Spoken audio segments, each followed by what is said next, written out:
السلام علیکم، welcome to کے ڈی پوڈ کاسٹ۔ آج بہت ہی ایک اہم ٹاپک کے ساتھ آپ کے سامنے آیا ہوں، پاپولیشن گروتھ۔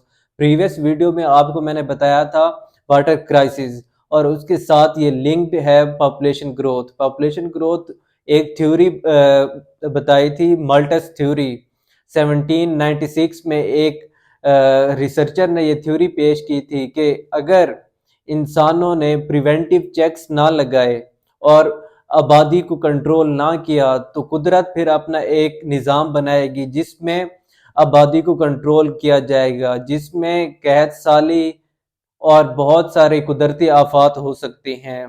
فار ایگزامپل اس نے کہا تھا کہ بہت ساری ایسی بیماریاں آئیں گی جس سے بہت سارے زیادہ لوگوں کی جان جائے گی اور قدرت اپنا کرشمہ دکھائے گی، یہ اس نے کہا تھا۔ حالانکہ اس ٹائم کے لوگوں نے اس تھیوری کو بہت زیادہ فوکس نہیں کیا تھا، لیکن آج کے دور میں اگر یہ دیکھا جائے تو صحیح ثابت ہو رہا ہے۔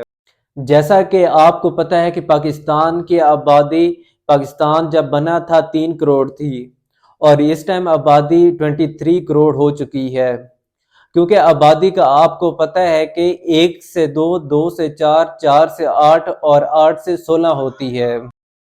بہت سارے ممالک نے بہت پہلے ہی اس پہ پریونٹیو چیکس اور شادی میں ڈیلے اور بہت ساری اویئرنیس کریٹ کرنے کے لیے بہت ساری کوششاں کی ہیں، اور چائنا نے تو ایک رول بنا دیا تھا، 1 کپل 1 چائلڈ۔ اس کا یہ مطلب تھا کہ اگر ایک کپل ہے تو اس کا ایک ہی بچہ ہوگا، اس سے زیادہ نہیں ہو سکتے، اور یہ انہوں نے پالیسی ریلیکس کی تھی 2016 میں۔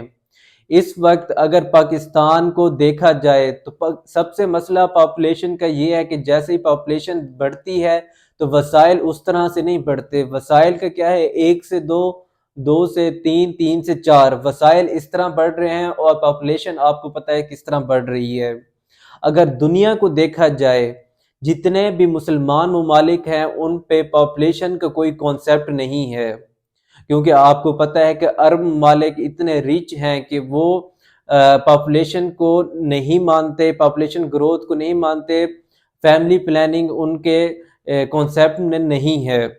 ایک اہم بات میں آپ کو بتاتا چلوں، پاکستان کی آبادی سالانہ 50 لاکھ بڑھتی ہے۔ جیسا کہ آپ کو پتہ ہے کہ پاپولیشن بڑھے گی تو فوڈ سیکیورٹی، ایجوکیشن، جیسے ہی ایک بچہ پیدا ہوتا ہے تو اس کا سٹینڈرڈ آف لیونگ ایک تو بہت زیادہ چینج ہو گیا ہے، اس کو اس طرح کی ضروریات بھی چاہیے، اس کے لیے رہنے کا، کھانے کا، پینے کا بھی ایک سٹینڈرڈ لیونگ اس کی ہونی چاہیے۔ اس لحاظ سے یورپ والے اور بہت سارے ممالک فوکس کرتے ہیں کہ پریونٹیو چیکس لگائے جائیں۔ اگر ہم مسلمان ممالک میں دیکھیں، ٹرکی ہو گیا، ملیشیا ہو گیا، ان کی بھی پاپولیشن گروتھ ریٹ اتنی زیادہ نہیں ہے، انہوں نے بھی کنٹرول کیا ہوا ہے۔ یہ زیادہ تر پاکستان ہو گیا، بنگلہ دیش ہو گیا، اور اس طرح کے نائجیریا ایک ملک ہے جو تیزی سے بڑھ رہا ہے پاپولیشن کے لحاظ سے۔ ہسٹری میں اگر آپ جائیں تو پاکستان 14 نمبر پہ تھا گروتھ ریٹ کے حوالے سے، اور اس ٹائم پاکستان 4تھ نمبر پر ہے۔ اس کے ساتھ ساتھ میں آپ کو بتاتا چلوں کہ انڈیا کی سالانہ 1 کروڑ 80 لاکھ گروتھ ریٹ ہے۔ اگر آپ کو ہماری ویڈیو اچھی لگی ہو تو فیڈ بیک ضرور دیجیے گا۔ تھینک یو، اللہ حافظ۔